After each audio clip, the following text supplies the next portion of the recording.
Hello बच्चों, अभी हम लोग क्लास 10 हिंदी के बच्चों वीवीआई क्वेश्चंस करने वाले हैं, जो कि झारखंड बोर्ड का 19 तारीख को एग्ज़ाम होने वाला है बच्चों। उसमें ये सब क्वेश्चंस 100% आने वाले हैं बच्चों। तो वो इस क्वेश्चंस को एकदम 30 को आप लोग याद कर लीजिएगा बच्चों। तो आपका ऑब्जेक्टिव में 30 में से 30 आ जाएगा, ये गारंटी है। तो चलिए फटाफट क्वेश्चन नंबर 1 से स्टार्ट करते हैं। उससे पहले जो भी बच्चे चैनल पर नए हैं, चैनल को सब्सक्राइब करें, वीडियो को लाइक करें और वीडियो को अपने दोस्तों में शेयर जरूर कर दे बच्चों। देखिए क्वेश्चन नंबर 1 में है, गोपियाँ कृष्ण कृष्ण के प्रति कैसी भाव रखती है? विरोध की, क्रोध की, प्रेम की, घृणा की। तो गोपियाँ जो है बच्चों कृष्ण कृष्ण के प्रति प्रेम की भाव रखती है। ठीक है। क्वेश्चन नंबर 2 है, कृष्ण का योग संदेश लेकर कौन आए थे? तो बच्चों कृष्ण ने जो योग संदेश गोपियों को देने के लिए दिया था, तो उसे उद्धव ने गोपियों को लाकर दिया था। कौन लाके दिया था? उद्धव ने। क्वेश्चन नंबर 3 है, राम लक्ष्मण परशुराम संवाद पाठ के रचयिता कौन है? तो इसके जो रचयिता है वो हैं तुलसीदास। राम लक्ष्मण परशुराम। ठीक है। उसके बाद 4 नंबर, राम लक्ष्मण परशुराम संवाद किस ग्रंथ का अंश है? तो रामचरितमानस ग्रंथ का एक अंश है बच्चों राम लक्ष्मण परशुराम संवाद जो है। ठीक है। उसके बाद 5 नंबर क्वेश्चन है, किसकी मुस्कान देखकर हताश और निराश व्यक्ति, ठीक है, हताश और निराश व्यक्ति आशा का संचार हो जाता है, यानी कि खुश हो जाता है? तो बच्चों की मुस्कान को देखकर, छोटे छोटे बच्चों की मुस्कान को देखकर हताश और निराश व्यक्ति भी खुश हो जाता है, उसकी स्माइल को देखकर, उसकी मुस्कान को देखकर। ठीक है। 6 नंबर क्वेश्चन, बाल गोविंद भगत जी कौन सा व्यापार करते हैं? बाल गोविंद भगत का कहानी आपने पढ़ा होगा बच्चों।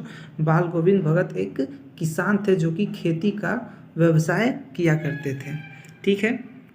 7 नंबर क्वेश्चन, भगत जी अपने बेटे का खास ख्याल क्यों रखते थे? तो बाल गोविंद भगत का जो बेटा था बच्चों, वो क्या था? वो एक सुस्त, यानी कि सुस्त और बोदा टाइप का था, यानी कि थोड़ा दिमाग कम था। ठीक है। तो सुस्त और बोदा टाइप का बाल गोविंद भगत का बेटा था, इसलिए वो अपने बेटे का खास ध्यान रखा करते थे। अट नहीं रही है कविता के कवि निम्न में से कौन है? तो बच्चों सूर्यकांत त्रिपाठी निराला अट नहीं रही कविता के लेखक हैं, यानी कवि हैं। तो बच्चों आप कविता और कवि देखिए, पाठ और पाठ के लेखक का नाम जरूर याद कर लीजिएगा। 2 से 3 नंबर का 100% आएगा बच्चों, दोनों बुक का। ठीक है। आप लोग याद कर लीजिएगा पाठ और पाठ के लेखक का नाम। ठीक है।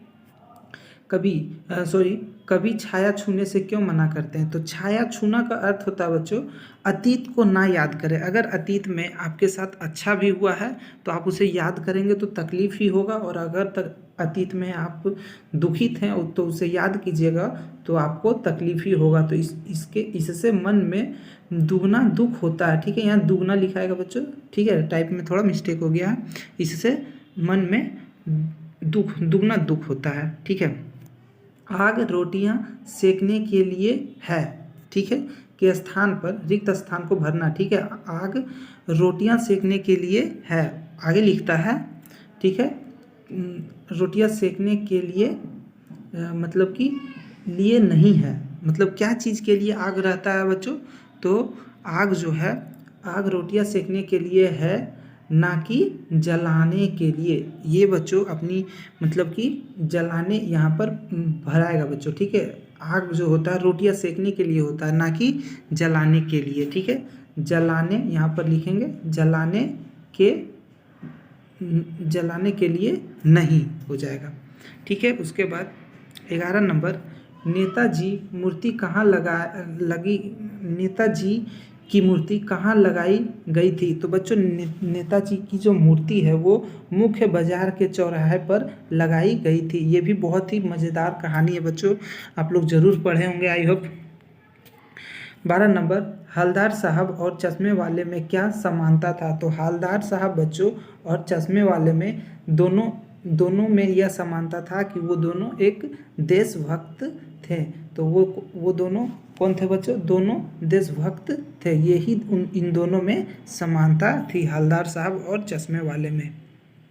13 नंबर क्वेश्चन है, नेताजी की मूर्ति पर सरखंडे के चश्मे को देखकर क्या उम्मीद जगती है? सरखंडे के चश्मे को देखकर क्या उम्मीद जगती है? तो इसकी उम्मीद जगती है बच्चों कि नए लोगों में देशभक्ति की उम्मीद है, यानी हम लोग जैसे नए यंग लोगों में भी देशभक्ति की उम्मीद है। सरखंडे की चश्मा यही उम्मीद, मतलब यही इसी तरह का उम्मीद जगाती है। ठीक है। 14 नंबर, लड़की की माँ दुखी थी क्योंकि उसकी कन्या ही उसकी एकमात्र क्या थी? तो बच्चों कहानी में लड़की की माँ लड़की को अपनी एक अंतिम पूंजी मानती है। ठीक है। तो लड़की जो है माँ की अंतिम पूंजी होती है। ठीक है बच्चों। 15 नंबर क्वेश्चन, जॉर्ज पंचम की नाक कहाँ लगी हुई थी? तो बच्चों जॉर्ज पंचम की नाक इंडिया गेट में लगी हुई थी, जो कि लास्ट में जिंदा नाक लगाया गया था। ये एक अलग बहुत ही इंटरेस्टिंग और मज़ेदार कहानी है बच्चों, ज़रूर आप लोग पढ़ लीजिएगा। जो नहीं पढ़े हैं एकदम पढ़ लीजिएगा। सना सना हाथ जोड़ी पाठ में किस शहर के सौंदर्य का वर्णन है?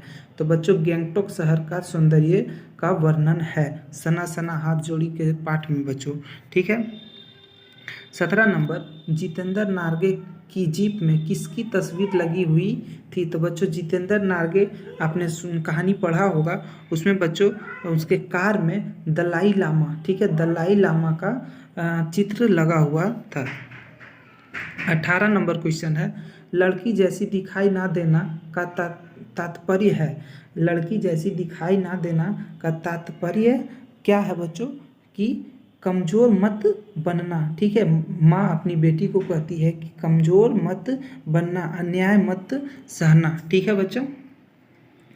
19 नंबर, फादर बुल्के की मृत्यु किस रोग से हुई थी? तो फादर बुल्के की मृत्यु जहरवाद से हुआ था बच्चों। ठीक है। जहरवाद के कारण ही फादर बुल्के की मृत्यु हुई थी। 20 नंबर अब क्वेश्चन है, लेखक ने खीरा खाने से क्यों इनकार कर दिया था? तो लेखक अपना आत्मसम्मान की रक्षा के लिए बच्चों लेखक ने क्या कर दिया था? खीरा खाने से इनकार कर दिया था। 21 नंबर, बिस्मिल्लाह खां क्या बजाते थे? तो बच्चों बिस्मिल्लाह खां एक शहनाई वादक थे जो कि शहनाई बजाते थे। ठीक है। बिस्मिल्लाह खां शहनाई बजाते थे। 22 नंबर, मुन्नी भंडारण का बचपन कहाँ बीता था? तो बच्चों मुन्नी भंडारण का जो बचपन है वो अजमेर में बीता था। ठीक है। अजमेर में मुन्नी भंडारण का बचपन बीता था। 23 नंबर है, मुन्नी भंडारण की हिंदी अध्यापिका का क्या नाम था? तो बच्चों मुन्नी भंडारण का जो अध्यापिका थी हिंदी का, शीला अग्रवाल नाम था उनका।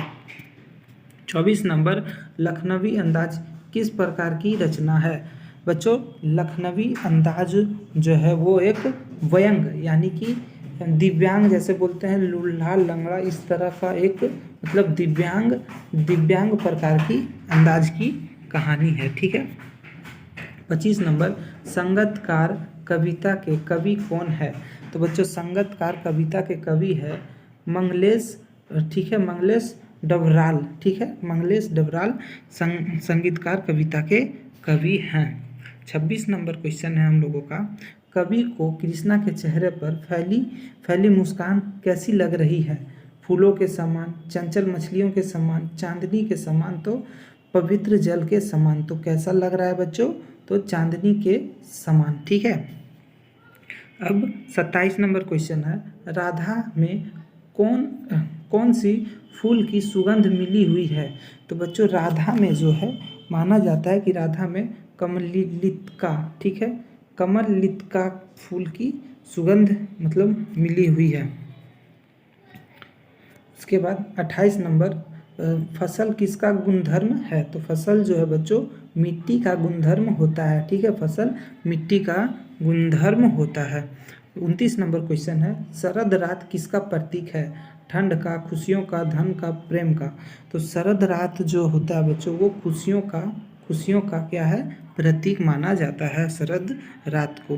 30 नंबर क्वेश्चन, रस वसंत जीवन के किन दिनों का प्रतीक है? रस वसंत, रस बात में ही समझिएगा बच्चों, रस वसंत। तो किसका, सुनहरे, ठीक है, सुनहरे। तो बच्चों अभी आपको कमेंट कर कर बताना है कि इस 30 में से आपको कितने का आंसर पता था, ताकि इससे पता चलेगा कि आपका तैयारी कैसा हुआ है, क्योंकि यही सब क्वेश्चंस 19 तारीख को आपको देखने के लिए मिलेगा बच्चों।